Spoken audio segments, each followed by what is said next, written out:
Il est 7h44 sur BFM Business et sur RMC Live. Notre invité ce matin, c'est Nicolas Dufourcq. Bonjour, le directeur général de BPI France qui vient de publier son bilan avec des records d'investissement dans l'économie, 72 milliards d'euros injectés. On va parler de ça dans le détail. Mais avant, Nicolas Dufourcq, vous êtes sur tous les plateaux télé. On vous qualifie maintenant d'influenceur économique. On a ce matin l'annonce de Christine Lagarde par le Financial Times qui devrait quitter la Banque Centrale Européenne avant la fin de son mandat. On a eu François Villeroy de Galhau il y a 15 jours. Le vôtre finit en 2028. Oui. Est-ce que vous pourriez quitter votre mandat avant pour vous aussi, par exemple, vous présenter à l'élection présidentielle? Ah non, absolument pas. Alors vraiment, d'abord je découvre pour Christine Lagarde et j'ai un mandat jusqu'au mois de février 2028. J'ai pas l'intention d'être pape du tout. Je pense qu'il y a des choses à dire à la société française que ceux qui ne sont pas des politiques peuvent dire. Et que les politiques ont dû beaucoup plus de mal à dire. Donc en particulier, mon propos, c'est pour ça que j'ai pris quand même le temps important d'écrire ce livre. Hein, sur la dette sociale. C'est qu'il faut livrer la guerre à la dette. Hein, que c'est absolument existentiel pour le pays, c'est existentiel pour son économie. Je pense qu'un banquier a le droit de parler de dette, hein, et que c'est existentiel même pour la démocratie. J'ai toujours été convaincu que les démocraties mouraient de la dette. Hein, et notre dette, elle galope, elle va continuer de galoper. Imaginez qu'il y ait une prochaine crise géopolitique. On va se prendre 20 points de PIB de dette de plus à nouveau. On va passer de 120 à 140, puis 150. C'est catastrophique. Mais on est en train là, de regarder les profils, de dire que certains chefs d'entreprise pourraient faire des bons candidats à la présidentielle. Vous dites, devenir politique, c'est ne plus pouvoir être libre de sa parole et plus écouter. C'est-à-dire que vous êtes plus écouté aujourd'hui à votre poste. En tout cas, je pense que ce qui est fondamental, c'est de peser sur l'opinion maintenant en 2026. L'année 2026, c'est l'année où l'opinion va, je pense, revisiter ses conceptions, sa vision des choses et son imaginaire, de manière à pouvoir voter en conscience en 2027. Donc 2026, c'est l'année où il faut faire passer des idées. Et c'est ce que j'essaie de faire. Votre ennemi, c'est un peu celui qui propose la retraite à 62 ans. C'est l'irresponsabilité politique. Alors, je pense que on ne peut pas continuer d'injecter dans l'esprit des Français une sorte de narcotique, leur expliquant que notre État-providence, qui est un miracle, notre bien commun, va pouvoir continuer de galoper comme il galope devant l'économie. Il croît de 4% par an, l'économie de 1%. Ça n'est pas tenable. Et ça fait très longtemps que c'est plus tenable. Et le narcotique, c'est la dette. Sauf que quand on a 60% de dette sur PIB comme les Allemands, on peut se le permettre. Quand on a 120% de dette sur PIB comme la France, on ne peut plus se le permettre. Donc, et les solutions, on les connaît, puisque les deux grands postes, c'est la retraite et c'est la maladie. La retraite, il faut reculer l'âge de la retraite. Et la maladie, il faut augmenter le reste à charge, peut-être sous conditions de ressources. Ensuite, ça, c'est un vrai débat politique. Mais la maladie remboursée à 100% quand on se met en tête que d'ici 4 ans, 5 ans, donc ça fait 4 Noëls. Ça passe vite, hein, les Noëls. Ils succèdent. D'accord. Bon, eh ben vous allez avoir 50% de Français de 75 ans de plus. Vous vous rendez compte ? Comment voulez-vous qu'on maintienne une maladie remboursée à 100% pour toutes les affections de longue durée qui croissent d'un demi-million par an ? Donc il faut réformer ce point-là et il faut continuer de réformer les retraites résolument comme tous les pays européens. Mais ce discours à BFM Business, c'est facile, on est quasiment tous d'accord avec vous. Vous avez fait le tour des plateaux télé, vous êtes allé vous frotter à une autre catégorie de gens. Vous avez eu l'impression d'être entendu, écouté, ou on vous a pris pour un hibou ? Non, pas du tout. D'abord, effectivement, je pense que les médias ont très envie que ceci soit dit. Hein, le résultat du livre, qui d'ailleurs se vend bien, et je pense que c'est un signal faible intéressant du fait que la société française prend conscience qu'en effet, il y a quelque chose qui ne tient pas, qu'il y a un malaise. Et moi, ce que je fais, c'est que je mets le malaise sous l'IRM et je montre la photo. Et je dis, le mal, il est là.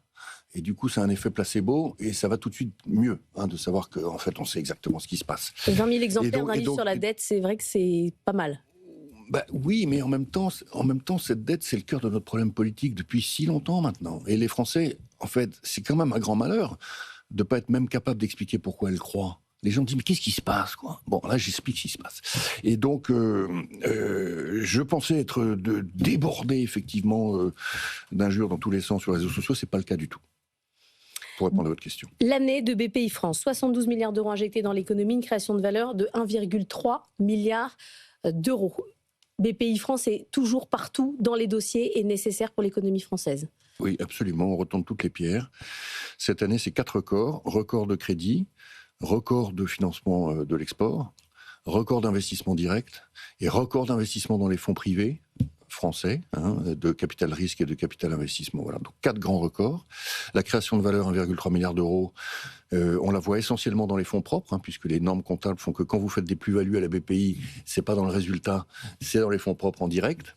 Et dans le résultat, ce que vous trouvez, c'est le résultat net de la partie bancaire, donc le crédit. Et il se trouve que comme on est puissant chez ST Microelectronics et chez Soitec, on intègre les comptes d'ST Microelectronics et de Soitec dans nos comptes. Et ça s'appelle la mise en équivalence. Ça fait mal. Et ça fait mal parce que comme on est en pleine crise 2025 du semi-conducteur mondial, en fait, et particulièrement d'ST et de Soitec, on le prend dans le résultat net. Sur ces deux dossiers, ST Microelectronics et Soitec, on a reçu les deux patrons sur les 15 derniers jours. Tous les deux pensent qu'on est arrivé à un pivot et qu'on va repartir, que la crise de l'automobile est un peu derrière, que l'IA va prendre le relais. C'est votre position aussi ? Oui, c'est notre position, absolument. C'est le point bas. ST, donc il se trouve que je suis chairman, président d'ST Micro. ST a son premier trimestre de croissance depuis très longtemps.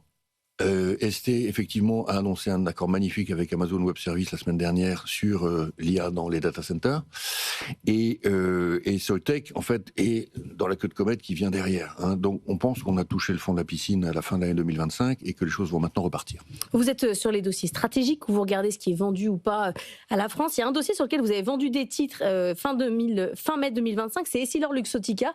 Là, parcours boursier incroyable. Est-ce que vous en avez toujours ? Est-ce que vous regardez de près l'influence de la France dans ce groupe qui est franco-italien et dans lequel Meta a beaucoup investi? Alors, pour être précis, on pense que Essilor-Luxottica est tellement stratégique que c'est la maison mère BPI France qui a racheté au fonds LAC une partie de sa participation dans Essilor, de manière à ce qu'on la garde très longtemps. Parce que le fonds LAC, il faudra qu'on revende tout.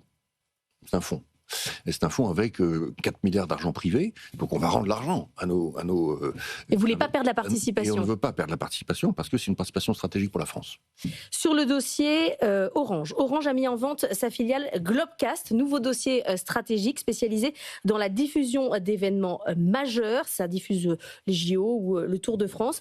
L'État est actionnaire à 23% via notamment BPI France. Est-ce que vous regardez de près ? Est-ce que c'est un nouveau dossier Biogarant par exemple ? Alors, écoutez, je vais être très franc avec vous, Laure, c'est vous qui me l'apprenez. Ah.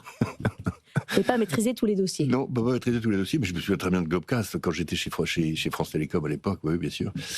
On recevra Christelle Edman, ça sera demain, elle nous dira justement sur le dossier ce qu'elle en pense. On finit avec le fonds BPI France Défense, lancé en octobre 2025.